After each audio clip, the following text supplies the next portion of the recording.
Hello, my dears. Welcome to Lady McCreepster's Night Noise Horror Podcast. Thank you for being patient with me, my lovelies. I took the last week off just to recuperate a little.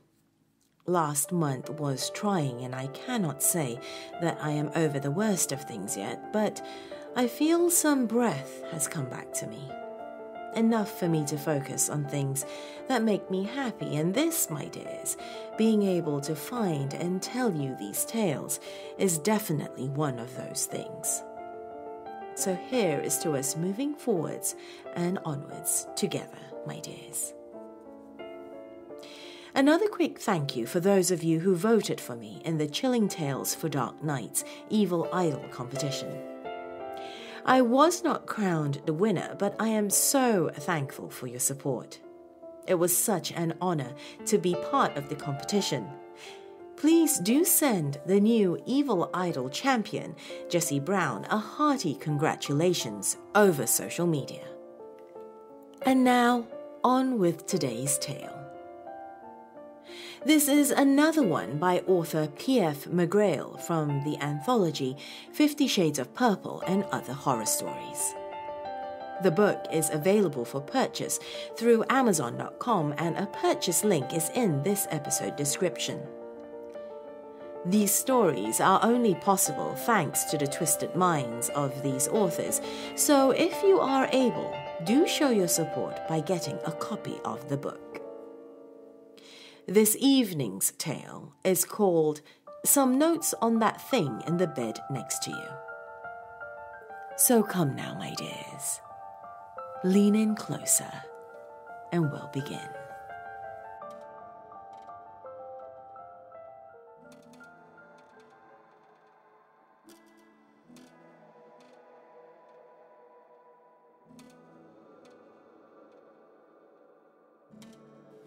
Dearest Scott, I'm so happy that you and my son, Freddie, seem to have connected over the phone. It can be so intimidating to start freshman year of college, and I already feel like the two of you are kindred spirits. Take good care of my Freddie. He's such a tender young boy. Speaking of which, there are some things you need to know about Freddie. It's not a big deal, but I think you could be the type of friend that his father and I can rely on to take care of his more particular needs.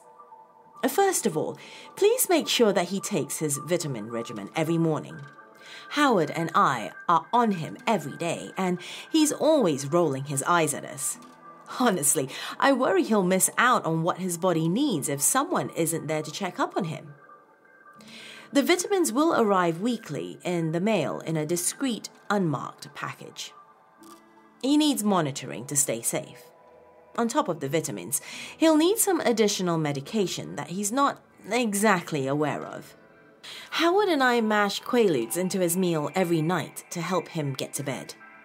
Trust me, it's for the best to make sure he gets a good night's sleep. He can be quite the Mr. Grumpy Pants in the morning, though. I've left several bottles hidden under your mattress. Do not let him know about the Quaaludes.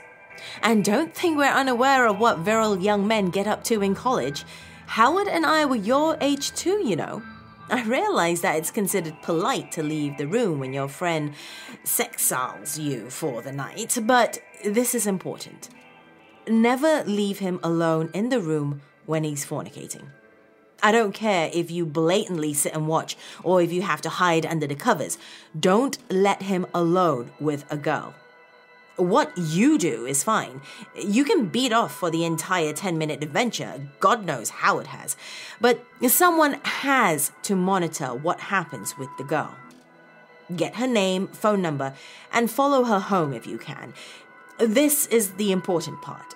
If she survives and later gets pregnant, you have to knock the bitch out and get her flushed. There's no telling how dangerous things could be if she carries that monster inside her to term. I've enclosed the address of a reliable doctor who will stay quiet without being fussy about it. If his little skank doesn't survive the night, well, crisis averted. You've got to dispose of the body, though. If he wakes up and finds her dead, he'll just be so upset.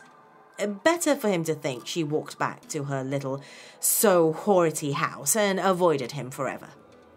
By the way, if you're sinking a body in the river, remember that deflating the lungs first is an absolute must. Otherwise, she'll float around like a pesky little turd nugget that refuses to flush. Also, try to get some morning classes. Freddy's just so reluctant to wake up in the mornings, but when there's light and noise all around him, he'll get out of bed and won't fall asleep again. I hate to think of him sleeping in and wasting half the day. College will go by faster than you think. But not everything is fun and games. There will be nights that you'll hear Freddy talking in his sleep. This will seem pretty scary because some personal things might come out. He'll probably address you by name, share a lot of profanity, and will likely make some threats against your loved ones. Hell, he'll even say some personal things about you that would seem impossible for him to know. It will sound like he's fully conscious, but you have to remember, it's not him in there. Don't show any fear, and do not, under any circumstances, let him know that you aborted the babies. You'll need to invest in a pistol that can easily be hidden under your pillow, because shit will happen very quickly when the rising begins. I know that you're surprised to hear Freddy's own mother tell you to shoot him, but it just isn't my son in those moments. Besides, bullets won't kill the motherfucker. Not when it's in beast mode. They will slow him down, however. What you need to do is turn on the videos that I've downloaded into your laptop. I'm a sly one. Do not ask me why panda porn seems to calm it down, but it will be asleep by the time Tuxedo dismounts from Oreo's back. And let us know if there's anything you need, dear. Don't stay up past 2 a.m. on weekdays. Try to maintain a balanced diet and always wrap your meat before you fill her seat. On a closing note, in order to help with your new responsibilities, Howard snuck into your room yesterday and installed a few cameras so we could keep an eye on Freddy. I realize you arrived a day early and had the whole room to yourself, sweetheart, so we saw what you did. Please go easy. Your dick skin can only repair itself so fast. And be sure to wipe your browser history. You don't want anyone finding out about the diaper porn. Have a great first year at college. Love, Mrs. S.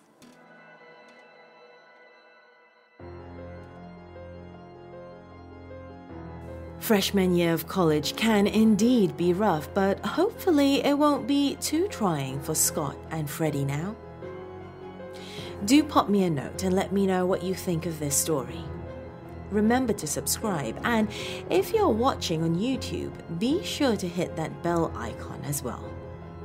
If you'd like to follow me on social media, I'm simply Lady McCreepster on both Facebook as well as Twitter.